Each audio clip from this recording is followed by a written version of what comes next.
अभी मैंने आपके सामने कुरान की आयत और हदीस सुनाई।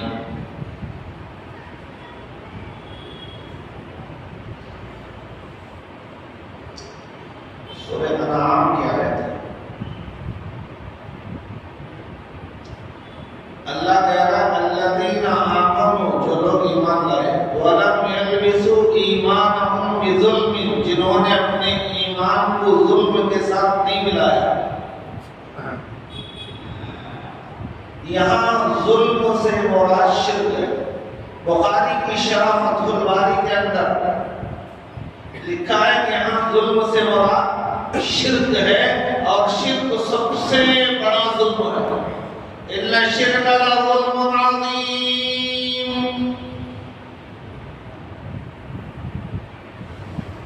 तो जो ईमान वाले अपने ईमान को शिर्क से मिलने नहीं दिया, उन्हीं के लिए अमन है, वही लोग हिदायत याफ्ता होंगे।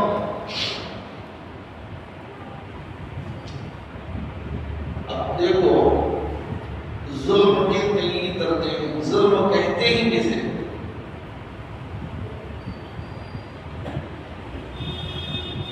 जुल्म के कई दर्जे हैं।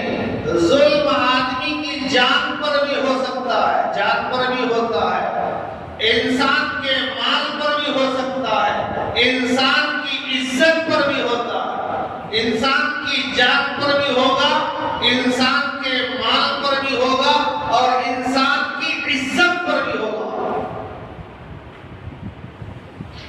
ये सब जुल्म है। किसी ने किसी को मार दिया, सिर्फ यही जुल्म नहीं है। जुल्म के कई दर्जे हैं।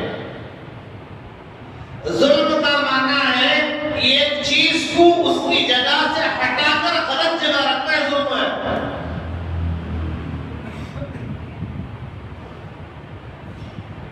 अगर तारीफ समझ में नहीं आ रही तो मिसाल समझो। टोपी, टोपी है पहनने के लिए। अगर कोई आदमी टोपी में खाना खा रहा है, ये जुल्म है।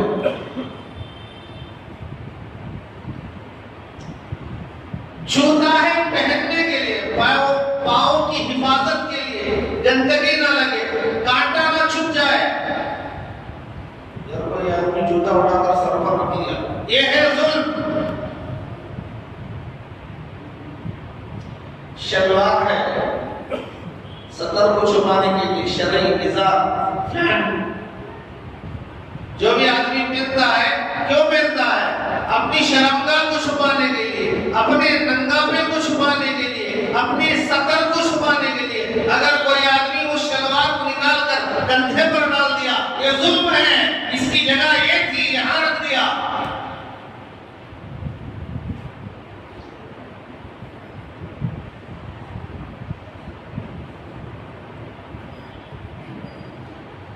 किसी की जगह के अंदर जबरदस्ती दूसरे का पार्किंग करना जुल्म है। मस्जिद की पार्किंग में मुसल्लियों के अलावा दूसरे लोगों का नमाज के अलावा वक्त में पार्किंग करना जुल्म है। किसी के घर के करीब बैठकर जोर जोर से बातें करके परेशान करना जुल्म है। किसी के मोबाइल का नेट बगैर इजाजत के वाईफाई इस्तेमाल करना जुल्म है।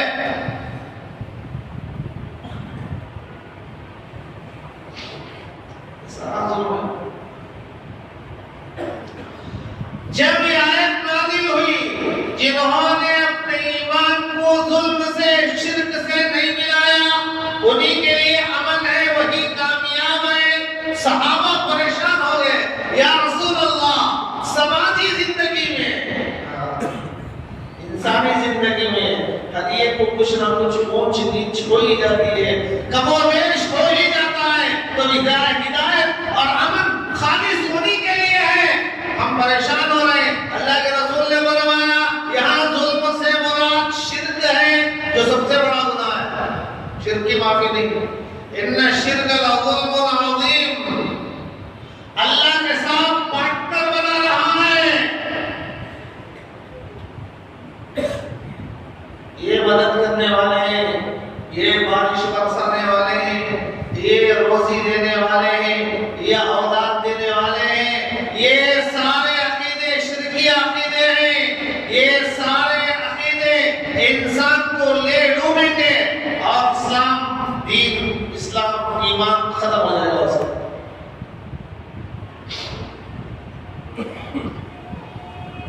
तो मेरे भाइयों, अल्लाह जालिम को मोहलत देता है। हर आदमी कोशिश करे कि भाई मुझसे जुल्म ना हो। हदीस में आता है, मजलूम जिसका कोई साथ देने वाला नहीं है, जालिम उस पर जुल्म कर रहा है। हदीस में आता है कि अल्लाह उसकी मदद के लिए आता है, अगरचे कि वो बंदा काफिर ही क्यों ना हो। मजलूम जिस पर जुल्म किया जा रहा है, सारे दुनिया वालों ने साथ छोड़ दिया, अल्लाह कहता है मेरे बंदे मैं तेरे साथ हूं। जालिम की पकड़ देर से होती है, मोहलत होती है, लेकिन जब पकड़ते हैं तो दुनिया का कोई माई का लाल, कोई ताकत ऐसी नहीं जो उसे छुड़ा सके। इन्ना अख़्ज़हु अलीमुन शदीद, बड़े सख्त पकड़ होगी। अल्लामा ज़ाबी रहमतुल्लाह अलैहि ने वाक़या लिखा कि आदमी मच्छी पकड़ रहा था, मछली, उसका काम ही होता, उसका कारोबार ही होता, उसका जरिए माश ही होता।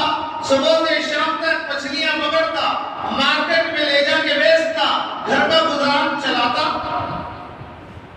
एक दिन उसे बड़ी अच्छी मछली हाथ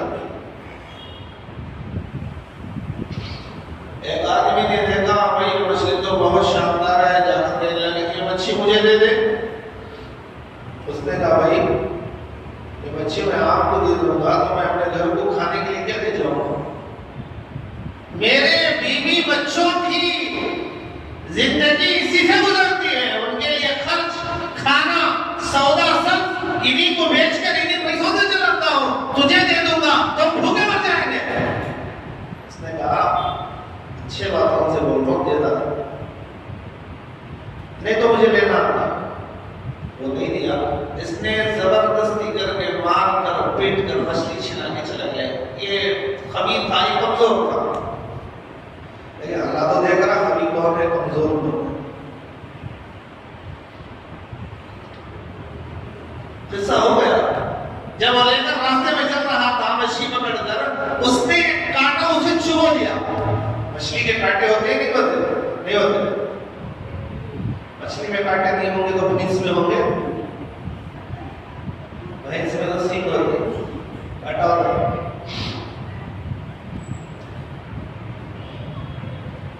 खैर ले गया, बात किया, मामूली चीज है, कांटा चुभ गया, चुभ कर कोई बात, खा लिया, वक्त तो गुजर गया। लेकिन दिन ब दिन तकलीफ बढ़ती गई। डॉक्टर के पास गया, अंगली सड़ गई, उसने कहा अंगली काटना पड़ेगा, वरना हाथ जाएगा। अंगली निकाल दिया। तो दिनों के बाद और जहर फैल रहा। डॉक्टर ने कहा हाथ यहाँ तक पहुंचे तक काटना पड़ेगा, वरना जिस्म पूरा हाथ जाएगा। आदत कर दे। इसके बाद जख्म पड़ा, डॉक्टर ने कहा यहाँ तक पूरा हाथ निकाल। एक दिन जा रहा था, दोस्त ने कहा भाई क्या हुआ? कहा मेरे साथ ये मामला हो गया। अरे तू कुछ तो किया है, जरा गौर कर। उसने कहा मेरा एक वाकया है जिसकी वजह से हो सकता है, जिसकी वजह से मेरी नौबत आ गई हो। उसने कहा अल्लाह के बंदे, तू सारी जिंदगी ऐसा ही इलाज करता रहेगा, कोई दवा तेरे लिए फायदेमंद नहीं होगी। जा जिस पर जुल्म किया है उससे माफी मांग ले।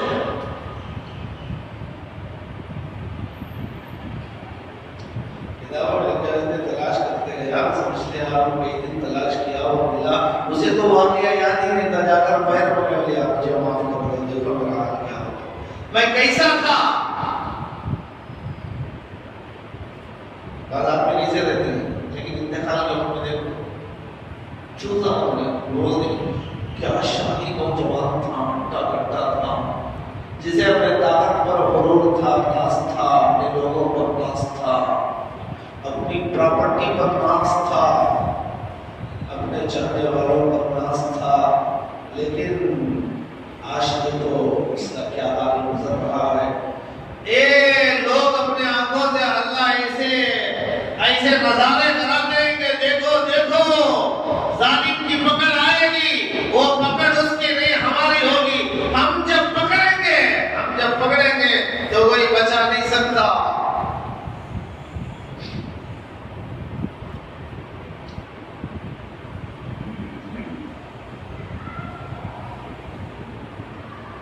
जब पहली जमात हबशा गई, वापस आई, हुजूर ने फरमाया कि भाई हबशा में कोई अजीब और गरीब चीज तुमने देखी हो तो बयान करो। हजरत जाबिर कहते हैं या रसूलल्लाह, हमने एक चीज देखी।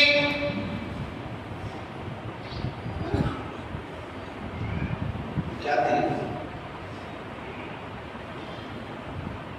हमने देखा एक बूढ़ी अम्मा सर पर मटका लेकर जा रही थी, पानी का या कोई सामान उठा के लेके चल रही थी। जिनके हाथों में ताकत नहीं होती, सामान वजन होगा तो उठाकर सर पर रख लेंगे।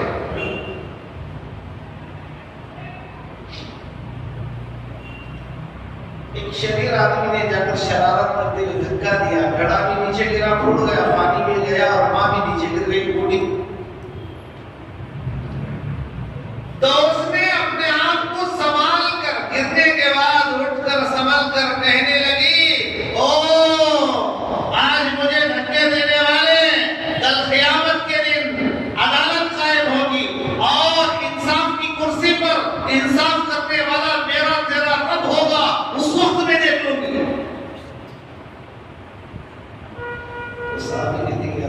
आप अभी मक्के में दीन की दावत दे रहे थे और असर उधर ये हो रहा था कि आखिरत का यकीन, आज इसी यकीन को खत्म किया जा रहा है। कुछ नहीं, खा लो पी लो, मजा कर लो, ठाट कर लो, यूं ही पड़ा रह जाएगा। जब रात चलेगा बन जाएगा, ये सब खत्म, खा लो पी लो, कुछ भी नहीं होगा। बताया जा रहा है कि बताया जा रहा है? जिंदगी का इनकार, जन्नत का इनकार, जहन्नम का इनकार, ये जुल्म करने वालों से पूछो। तो मेरे भाइयों, अल्लाह ताला पसंद नहीं करते जुल्म को, चाहे कोई भी करे, मुसलमान करे, करने वाला पंजुख्ता नमाजी है, अल्लाह उसके साथ नहीं होगा।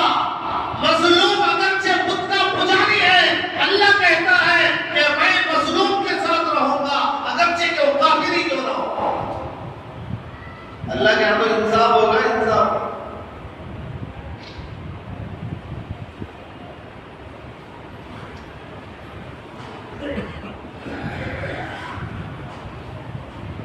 किताबों में लिखा है एक जालिम बादशाह गुजरा, उसने अपना शानदार महल बनाया, पैसों की कोई कमी नहीं। बादशाहों को, वजीर आजम को पैसे की क्या कमी होती है? कहाँ भी सफर करो, क्या भी करो, क्या भी पहनो, क्या भी करो, कैसा भी करो, कोई पूछने वाला होगा? कोई नहीं होगा। उसने एक शानदार घर बनाया और अब की तरह 10-20, 20-30, 30-40 सेंट ऐसा देता कर, वो एकड़ों के रहते थे, कई एकड़, इधर भी बागान, इधर भी बागान, इधर भी दरख्त, इधर भी दरख्त, इधर पानी का चश्मा, बीच में घर बना हुआ है, चारों तरफ जगह ही जगह। तो बादशाह ने अपने महल का जायजा लेने के लिए, ये देखो मेरे महल के अतराफ का नजारा कैसे लगता है, वो गया तो देखा किनारे में ये गुड़िया का झोपड़ा है, झोपड़ा छोटा सा।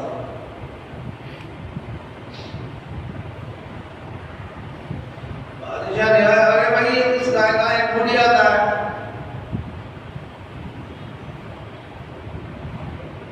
अरे भाई इतने शानदार महल के सामने ये तो अच्छा नहीं लगता। एक शानदार इमारत है, उसके सामने एक झोपड़ा, हाँ अच्छा लगेगा, लगेगा? अच्छा नहीं लगेगा। बादशाह ने कहा फौरन इसे निकाल फेंको। बादशाह का हुक्म है, इत्तेफाक से उन दिनों में गुड़िया घर में नहीं थी, गिन गई हुई। गुलामों ने सुना, नौकरों ने सुना और फौरन उस झोपड़े को उखाड़ फेंका। बात आई नहीं, किस्सा खत्म हो गया। जब गुड़िया घर अपने घर आई, मिल गई थी, वापस आई, देखा ना झोपड़ा है ना कोई नशा। लोगों मेरा घर कहाँ गया? यही तो मेरा घर था। हर आदमी को अपने घर से मोहब्बत होती थी, चाहे झोपड़े वाले को झोपड़े से मोहब्बत होती है, महल वाले को महल से मोहब्बत होती है, छोटे घर वाले को अपने छोटे घर में जो आराम आता है, ताजमहल में वो मजा नहीं आता।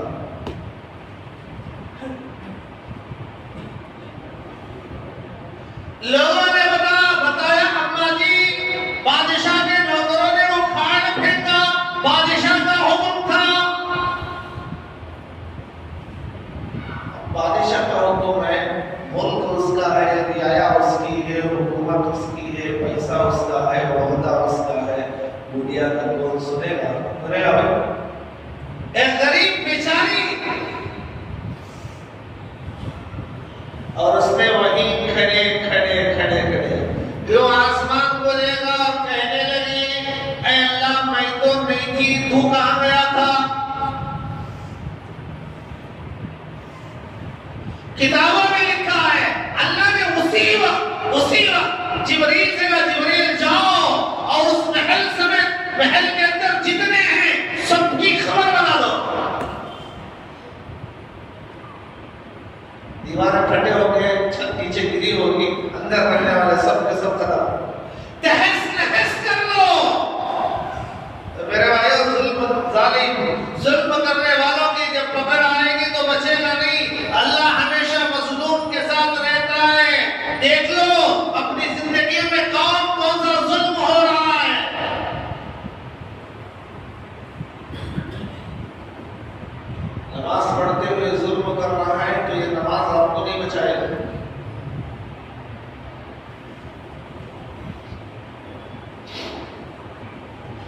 बादशाह गुजरा है मलिक शाह, बड़ा नेक बादशाह था, इंसाफवर बादशाह था।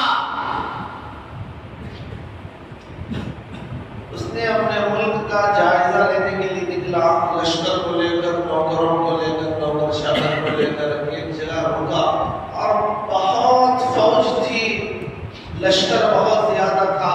बादशाह यहाँ से वहां जाता तो वहां बादशाह के पहुंचने तक, वहां पूरा नस्म करने के लिए दूर दूर तक सिपाही पहुंच जाते थे। तो उन सिपाहियों ने एक जगह खीमा लगाया, देखा कि एक खट्टी गट्टी तरोताजा एक गाय चल रही है, और उन्होंने सोचा कि भाई दवा करके कबाब बना निकाले। और थी एक बुढ़िया औरत की जो बेवा थी, शौहर दुनिया से चला गया था, छोटे छोटे मासूम बच्चे थे, उनका गुजारा दूध बेचकर गुजारा करती थी। इन्होंने चट कर दिया। बूढ़ी ने आकर कहा, भाई तुमने क्या कर दिया, मेरा तो गुजारा नहीं था। चला जा हमें भूख लगी थी, हम खा लिए, क्या कर लेते कर लेते।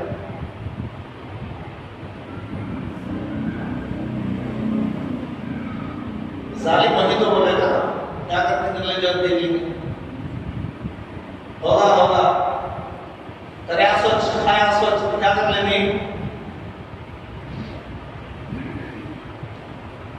तो बूढ़ी रोती ही वापस से लगी, क्या करेंगे। लोगों ने कहा अम्मा रो मत, बादशाह बड़ा मुंसिफ है, बड़ा आदिल है, अल्लाह से डरने वाला है, उसके दिल में खौफे खुदा है, तू किसी भी तरह बादशाह के पास पहुंच जा और अपना गुस्सा सुना, तेरा काम बन जाएगा। मुझे बादशाह तक रसाई कैसे पहुंचूं, मैं ये गरीब बूढ़ी कहाँ, बादशाह कहाँ। तो गांव वालों ने बताया कि फला वक्त फला दिन फला टाइम बादशाह का फला जगह से गुजर है, और वो गुजरने की जगह एक ब्रिज बनी हुई है, उसके अलावा कोई रास्ता नहीं है उधर उस पार जाने के लिए। बादशाह जाने वाला है, वक्त से पहले जाकर उस ब्रिज पर खड़ी हो जाओ। बादशाह को सुना दे, वजीरों को बोले तुम्हारे को हक नहीं, वहां जाकर खड़ जाना, बादशाह खुद देख लेगा। एक आदमी है, किसी पर जुल्म करते हुए देखे, आंख बंद करके बैठ जाए। हदीस में आता है कि जुल्म को देखकर रोके बगैर खामोश आंख करके बंद करके बैठ गए तो अल्लाह के रसूल ने फरमाया ऐसे लोगों का जिंदा रहना और मर जाना सब बराबर है।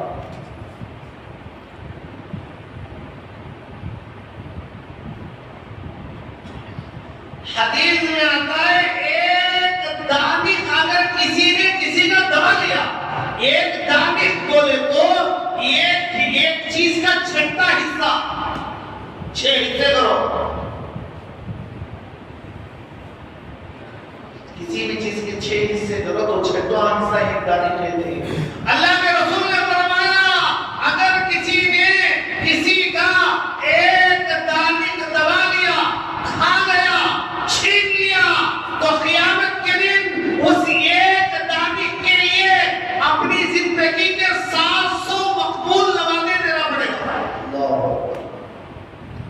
700 नमाज़ें ऐसी जो कबूल हो चुकी हैं, ऐसी नमाज़ें हम पढ़कर सलाम पहले फरिश्ते ने मुंह पर मार दिया, तेरी नमाज ढंगी नहीं जाती। क्यों? आधा ख्याल नमाज में, आधा ख्याल घर में, आधा ख्याल और सोचों में, आधा ख्याल और प्लानिंग में। ऐसी नमाज है क्या भाई? ऐसी नमाज नहीं जो अल्लाह के दरबार में कबूल हो चुकी है। ऐसे 700 नमाजें, एक चीज का, पूरी चीज नहीं, एक चीज का छठा हिस्सा अगर किसी ने दबा लिया, क़यामत के दिन उसके पूरा करने के लिए अपनी जिंदगी के 700 मकबूल नमाज़ें देना पड़ेगा। अल्लाह हम सबकी हिफाजत करना है। अपनी जिंदगी में अपने आप को बनाने की कोशिश करो। हर आदमी इंसान है, हो जाता है, लेकिन बचने की कोशिश करना और पूरी कोशिश करें कि मुझसे ऐसी चीज ना अल्लाह नाराज हो जाए। इतना तो कर सकता है। तो गांव वालों ने कहा कि पुल पर खड़ी हो जाना, बादशाह आएगा। वो बूढ़ी मां गई, बक्से में खड़ी हो गई, पुल पर खड़ी हो गई। बहुत देर के बाद बोले सो तुमको क्या आता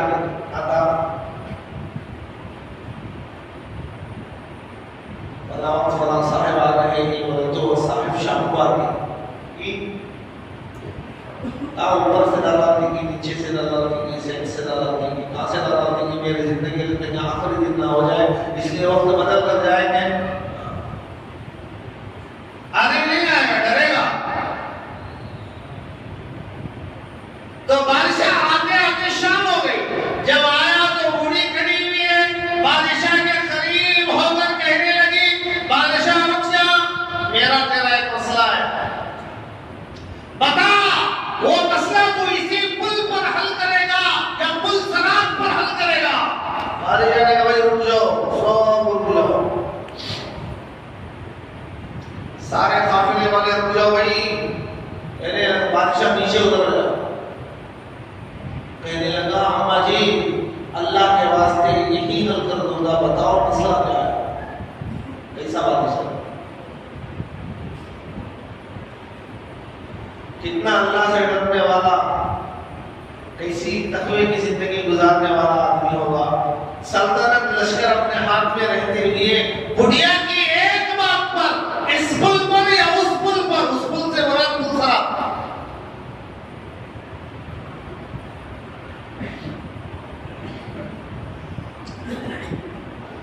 हाथ जोड़ कर कहने लगा माँ जी क्या मसला है बता दो, मैं उस पुल पर हल करने की ताकत नहीं रखता, यही हल कर दूंगा। बुढ़िया ने कहा आपके सिपाहियों ने मेरी एक गाय खत्म कर दी, खाली, और मेरा गुजरान उसी से था। मैं बेवा हूँ, मेरे छोटे छोटे बच्चे हैं, मेरे घर कमाने वाला कोई मर्द नहीं है, उसी का दूध बेचकर मैं घर चलाती थी। आपके सिपाहियों ने, आपके गुलामों नौकरों ने, आपके लश्कर वालों ने मेरी वो गाय खाली, अब मेरा गुजरान कैसे होगा। तो बादशाह ने कहा अम्मा परेशान ना हो, मैं हुक्म देता हूँ इस अम्मा को 300 गायें दे दिया जाए। तो जिनके दिल में खौफ होता है वो दुनिया में यूं डरते हैं, मामलात में वो हल कर लेते हैं। तो मेरे भाइयों, अगर जुल्म, अगर छोटी से छोटी भी चीज है जुल्म, तो ये चीज हमें जन्नत में जाने से रोक सकती है। किताबों में लिखा है हजरत सुलेमान दारानी रहमतुल्लाह अलैह बहुत बड़े अल्लाह के वली,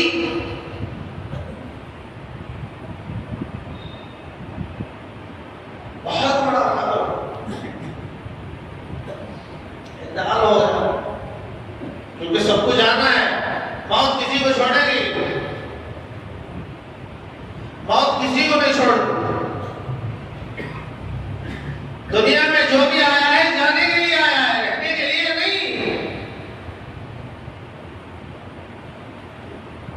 असल वतन तो जन्नत है।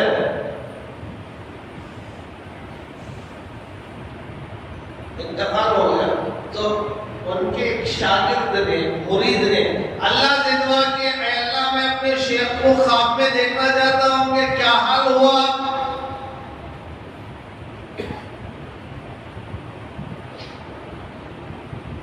अल्लाह ताला कभी-कभी बाज़ लोगों को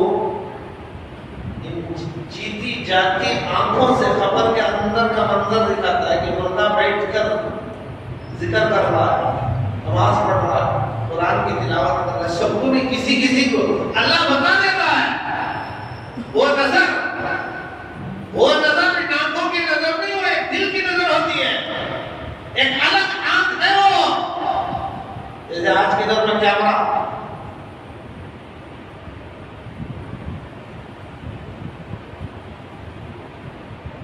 हमारे गाड़ी पर फाइन आ गया और हमने कहा हमने तो ये किया ही नहीं,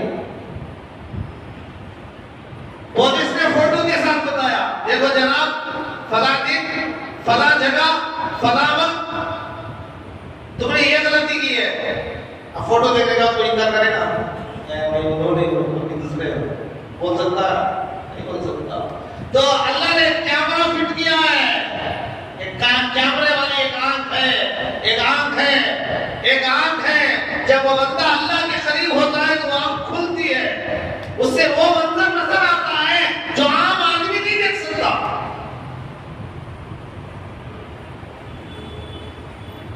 तो उन्होंने दुआ की, अल्लाह मैं देखना चाहता हूँ। अल्लाह ने दुआ कबूल की, रात में दीदार हो गई, ख्वाब में आए, पूछा हजरत क्या गुजरा? फरमाया ठीक गुजरा, लेकिन एक मसला चल रहा है। मैं जिंदगी में कभी एक लकड़ियों के गट्टे से लकड़ियों के गट्टर से एक लकड़ी बगैर इजाजत के मैंने निकाल लिया था, उसका हिसाब 1 साल से लिया जा रहा है।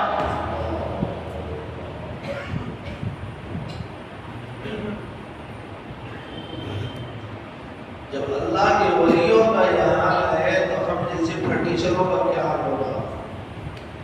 हमें जाते जाते इधर भी मुंह मारती, उधर भी मुंह मारती, इधर से पैर उठा लेती, उधर से पौध उठा लेती। अंगूर के जमाने में अंगूर खरीदने जाओ, वो दे रहा है खा रहा है। फली खरीदने जाओ, वो दे रहा है बैठ के खड़े छिलके खा रहा है।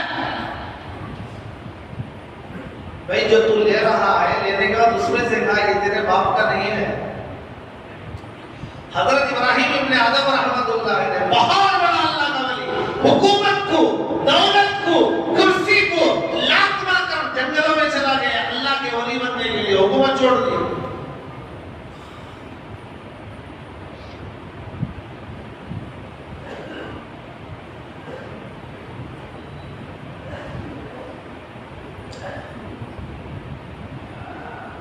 इतनी बड़ी सल्तनत छोड़ रहे हैं इसलिए अल्लाह वाला बनने के लिए, दूसरी और चीज हासिल करने के लिए नहीं। एक चीज को छोड़ रहा है, उससे भी आला चीज हासिल करने के लिए आदमी छोड़ दिया तो चीज कोई काबिल जिक्र नहीं। यहाँ हुकूमत, कुर्सी, दौलत, वहदा, महल, ऐश और आराम को ठोकर लगाया जा रहा है। किसके लिए? अल्लाह के मोहब्बत में। तो जंगलों में रहते थे, एक अल्लाह वाले के साथ वक्त गुजारे और उन्होंने कहा कि भाई आओ खाने का वक्त हुआ है। हाथ उठाए, रोटियां आ गई, 2 रोटियां आई, तो तुम्हें खा लो, एक खा लो। दूसरे वक्त में वो दुआ करने लगे, हजरत इब्राहिम इब्न आदम रहमतुल्लाह अलैह, तो डबल रोटियां आ गई। ये जो पुराने थे कहने लगे अल्लाह मैं तो सीनियर हूँ, ये जूनियर है, मेरे मांगने पर 2, इसके मांगने पर 2, मेरे मांगने पर 2, इसके मांगने पर 4, ये कैसा है? अल्लाह ने फरमाया उसने दुनिया को छोड़कर आया मेरी मोहब्बत में, जो मेरी मोहब्बत में आता है मैं उसे अपने शान के मुताबिक देता हूं। अगर इब्राहिम ने आदम रहमतुल्लाह अलैह लात मार के गए थे, बहुत बड़े अल्लाह के वली गुजरे, तो एक बार मक्के से निकलकर सफर किया, बैतुल मक़दिस गए, किबला हुआ, जाकर आराम कर रहे थे, देखा 2 फरिश्ते आए, 2 नूरानी चेहरे वाले आए।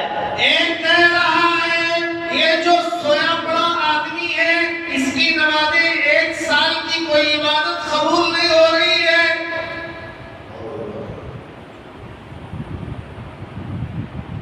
इतना बड़ा अल्लाह को 1 साल से कोई इबादत।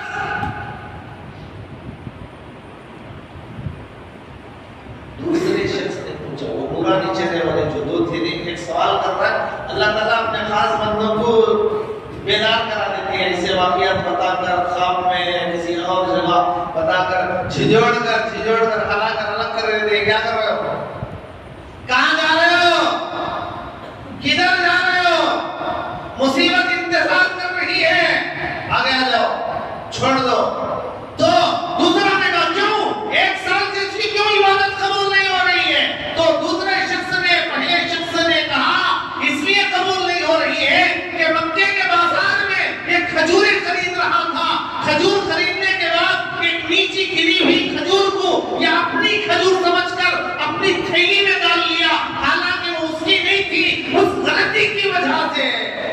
साल की इबादतें कबूल नहीं हो रही।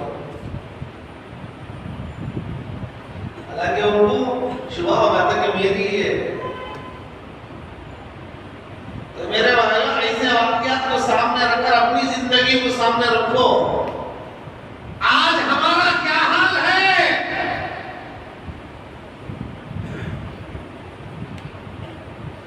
क्या हमारी नजात हो जाएगी? हमारा मस्जिदा बनाना हमारे लिए नजात के लिए काफी हो जाएगा? हमारा दीन की मेहनत करना, दौड़ धूप करना, वक्त लगाना, रातें गुजारना, मुल्के मुल्क का सफर करना, क्या हमारे लिए नजात दे देगा?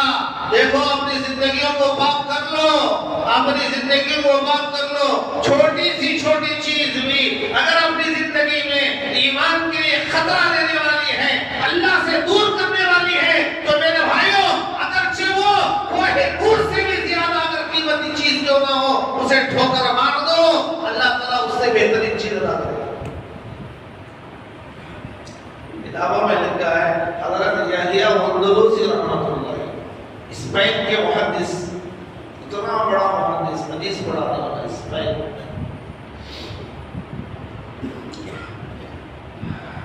मजमा इतना होता, हजरत के सबक में इतना बड़ा मजमा होता कि हजरत बात बोलते आगे पहुंचाने के लिए हजरत की बात को एक और आदमी बोल रहा है, उसकी वो और एक बोल रहा है, ऐसे 100 आदमी होते। तो मजमे में अंदाजा लगा, माइक तो नहीं था, कोई था उस जमाने में, माइक था, ये तो खरीफ की पैदावार है। तो बात पहुंचाने के लिए जो आदमी थे वो 100 आदमी थे। अब मजमा कितना बड़ा होगा? तो हजरत ने एक दिन ऐलान किया, लोगों 1 साल मदरसा बंद रहेगा, सबक नहीं होगा। लोगों ने कहा, हजरत क्यों, इतना बड़ा नुकसान हो जाएगा? लोग सुन रहे थे, जिंदगी बदल रहे थे, कहने लगे, भाई मुझ पर एक आदमी का खर्च है, उसे मैं अदा करने के लिए जा रहा हूँ, जाने 6 महीने लगेंगे, आने 6 महीने लगेंगे। लोगों ने कहा, लोगों को बैठा हो जाएगा। अरे भाई, अपनी जिंदगी में अगर किसी का हक है तो उसका हक वाले को अदा करना ये 70 साल की इबादत से अफजल है।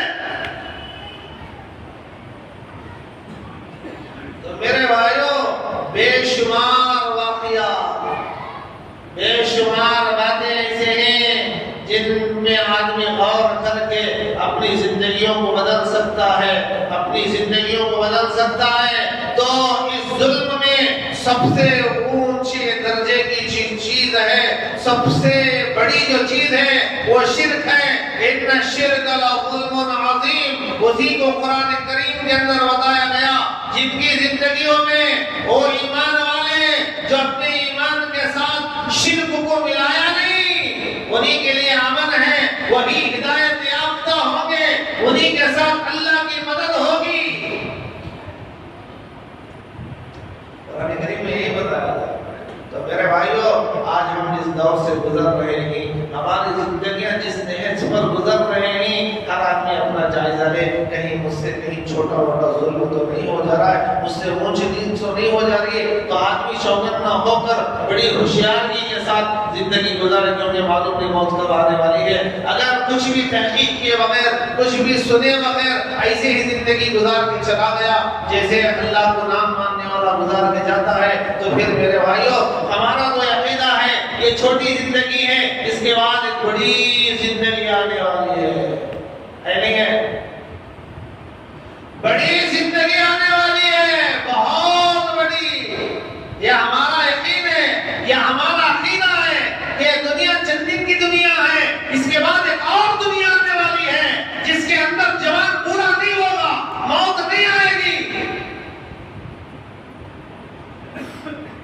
कभी बेइज्जती नहीं होगी, कभी रुसवाई नहीं होगी, कभी नेमतें छीन ली नहीं जाएगी। वो जिंदगी के लिए तैयारी करना है, नहीं करना है भाई? अल्लाह ताला हम तमाम को सुनी बातों पर अमल की तौफीक अता करेंगे भाई। अल्लाह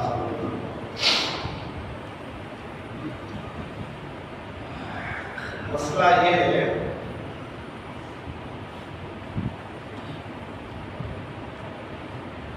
देखो, आदमी अगर कहीं दूर जा रहा है, सफर कर रहा है,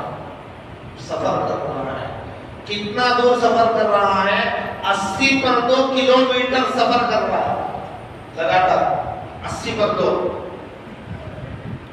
82 किलोमीटर सफर कर रहा है।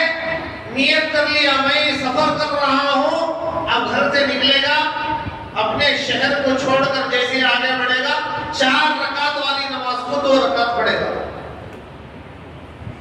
शरई सफर का इरादा करके नियत करके निकल गया घर से। अब जाने के बाद जो भी नमाज आएगी 4 रकात वाली 2 पढ़ेगा। सफर में मुसाफिर को 2 ही रकात, किसे 80 पर 2 किलोमीटर सफर करने वाले को, 50, 40, 30, 20 करने वाले को नहीं। अब जाती हुई नमाज़ें असर करते हुए 60-70 किलोमीटर जाने के बाद उसने सफर का इरादा छोड़ दिया, वापस आया, नहीं फिर जाऊंगा, वापस आ गया। अब मसला यह है, अब वापस आने के वक्त में 4 को 2 ही पढ़ना है या 4 पढ़ना है, और पहले जो 4 को 2 पढ़ा है उनको दोबारा 4 पढ़ना है या वही काफी?